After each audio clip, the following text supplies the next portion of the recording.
selamat pagi teman-teman dan guru dosen. Perkenalkan, nama saya Wulandari Manik dengan MPR 169 dari grup PGA 5. Di sini saya akan memaparkan tentang proposal penelitian saya dengan judul Pengaruh Model Pembelajaran Kooperatif IP Snowball Drawing terhadap hasil belajar IPA siswa kelas 5 SD Negeri 122 Menakang Siantar.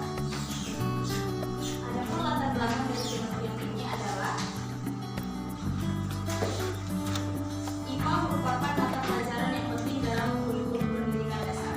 Pembelajaran IPA di SD memberikan kesempatan untuk membentuk rasa ingin tahu siswa secara alamiah. Hal ini akan membantu siswa mengembangkan kemampuan bertanya dan mencari jawaban berdasarkan bukti serta mengembangkan cara berpikir ilmiah. Namun, pembelajaran IPA di SD seringkali dihadapkan pada tantangan. Berdasarkan observasi dan pengalaman di lapangan, ditemukan bahwa beberapa siswa kelas 5 SD masih mengalami kesulitan dalam memahami konsep-konsep IPA.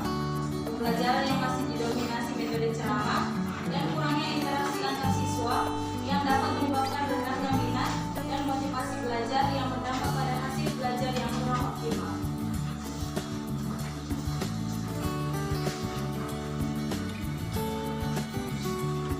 Salah satu alternatif untuk mengatasi permasalahan tersebut adalah dengan menerapkan model pembelajaran kooperatif. Beberapa penelitian sebelumnya telah menunjukkan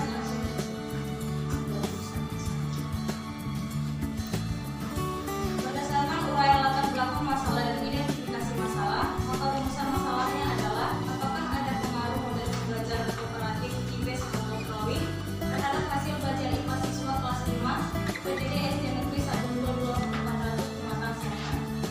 Adapun tujuan penelitian ini adalah untuk mengetahui ada tidaknya pengaruh model pembelajaran kooperatif IP Snowball Drawing terhadap hasil belajar IPA siswa kelas 5 PTD SD Negeri 122 Pematang Siantar. Selanjutnya adalah kita masuk pada kelas 3, metode penelitian. Yang pertama, jenis penelitian. 1. Pendekatan penelitian. Pendekatan yang digunakan dalam pelaksanaan penelitian ini adalah pendekatan kuantitatif. Yang kedua, jenis penelitian yang digunakan dalam penelitian ini adalah pre-eksperimen dengan desain one group pre-test post-test design. Yang selanjutnya adalah lokasi dan waktu penelitian. Tempat penelitian. Penelitian ini dilaksanakan di kelas 5 UPTD SD Negeri 122 dengan alamat Ojai Baru, Kecamatan Siantar Sari, Kelurahan Bangkapu, Kota Pematang Siantar. Waktu penelitian. Dalam pelaksanaannya, penelitian ini akan dilakukan oleh peneliti pada saat pembelajaran di semester genap tahun ajaran 2024-2025. Populasi dan sampel penelitian. Populasi dalam penelitian ini adalah seluruh siswa SD Negeri 122 Kota Pematang Siantar. Jumlah populasi sebanyak 120 siswa, perempuan sebanyak 65 orang dan laki-laki sebanyak 55 orang. Sampel. Dalam penelitian ini sampel yang terdiri dari seluruh siswa kelas 5 SD Negeri 124 Pematang Siantar yang berjumlah 22 murid, 10 murid laki-laki dan 12 murid perempuan.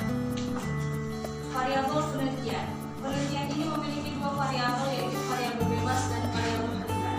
Adapun variabel bebas dalam penelitian ini adalah penggunaan model pembelajaran kooperatif IP Snowball Drawing, dan variabel terikat atau variabel Y-nya dalam penelitian ini adalah hasil belajar IPA siswa. Instrumen pengumpulan data. Instrumen dan teknik pengumpulan data. Instrumen pengumpulan data yaitu yang digunakan oleh peneliti adalah tes. Yang dimana tes yang digunakan dalam penelitian ini adalah soal pilihan berganda. Jumlah soal yang digunakan dalam pre-test dan post-test adalah 20 soal pilihan berganda. Yang kedua, lembar dokumentasi. Bentuk dokumentasi pada penelitian ini adalah dokumen seperti daftar jumlah siswa laki-laki dan perempuan, gambar kegiatan siswa, kondisi lingkungan belajar, dan dokumen seperti daftar nilai IPA siswa kelas 5 SD Negeri 122 Kota Pematang Siantar. Dengan uji instrumen penelitian, yaitu yang pertama uji validitas dengan kriteria bila R hitung lebih besar dari R tabel maka bukti tersebut valid dan begitu sebaliknya. Yang kedua, dengan uji realitas dengan kriteria suatu instrumen penelitian dikatakan reliable dengan menggunakan teknik bila koefisien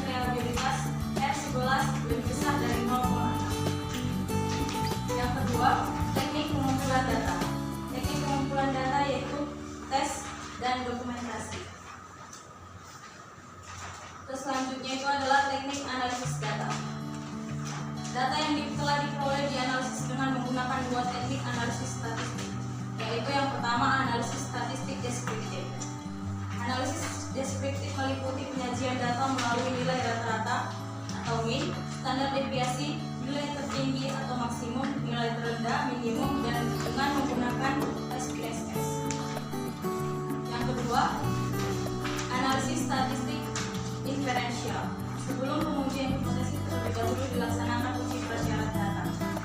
Yang pertama itu uji normalitas data dengan kriteria pengujian yaitu jika sigma lebih besar dari